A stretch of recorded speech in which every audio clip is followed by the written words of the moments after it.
Now, a little earlier today, I had an opportunity to sit down with Jeff Hamilton, and just prior to the interview, I found Hamilton sitting with Brad May at Brad May's stall doing, of all things, a USA Today crossword puzzle. More on that in a moment, but first, the sit-down with Jeff Hamilton.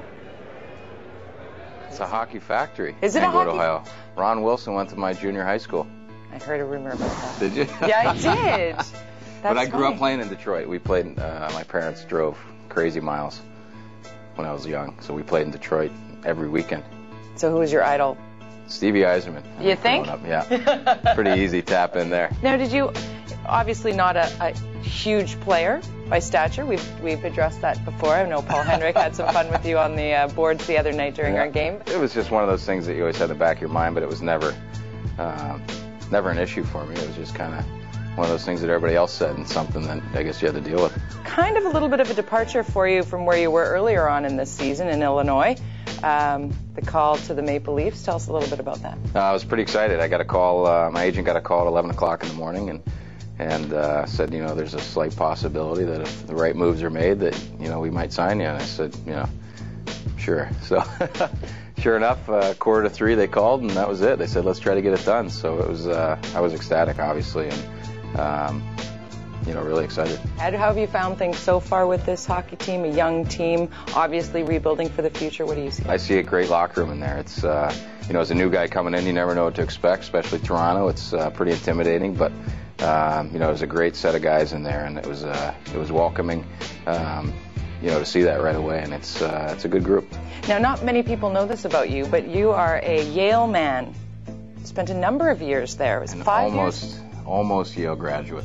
Almost? One class short. What? Oh, come on. You got to go back and get that. Well, I tried to take it the summer after I graduated. Well, I walked through graduation, and I took Astronomy 101. Really? And that is not an easy class. I thought it was going to be, you know, memorize the planets. Why wouldn't it be, right? 101? Equations of black holes. And, oh, I mean, just the worst stuff you can imagine. Wow. It was not Astronomy 101. No. So what was your major then? American Studies, which is a combination of, you know, literature, history, and the arts.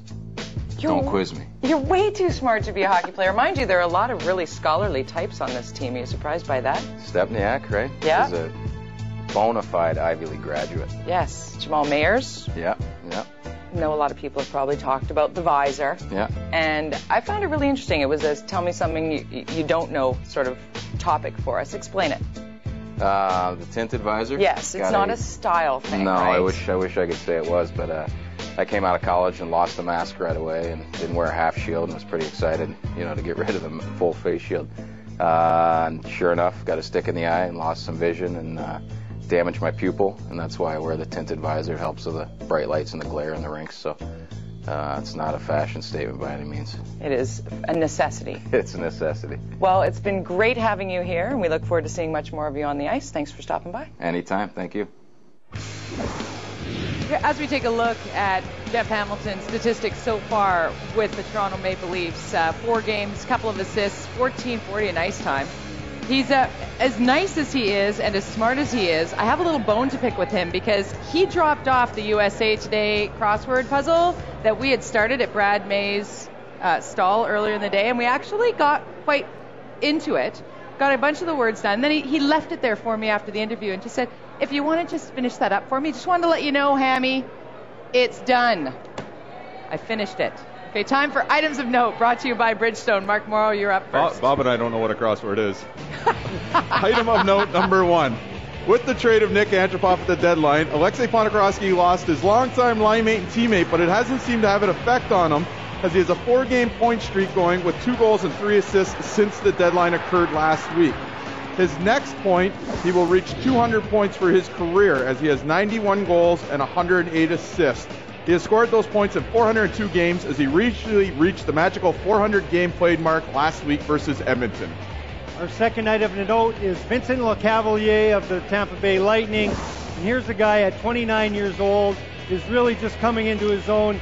He's been so good against the Toronto Maple Leafs. He's got 3 goals in 2 games so far against the Maple Leafs this year.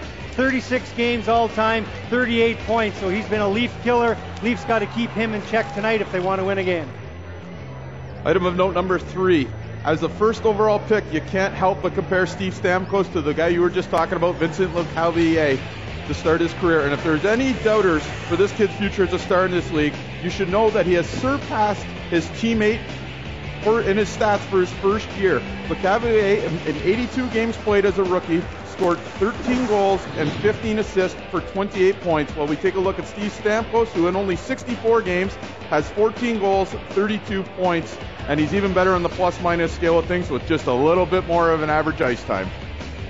And our fourth item to note is the Tampa Bay defense. And last year, they're missing a couple of guys from their defense from last year. Tonight, 6 defensemen, 42 points. Last season, Philip Kuba and Dan Boyle combined for 56 points. It's pretty scary. Actually, Dan Boyle this year with the San Jose Sharks has 46 points by himself. So he's got more than the Tampa Bay defense this year. So, and if you look at Vincent Lecavalier and Marty St. Louis stats this year, that really affects their points also because they're not getting any generation of points from the back end.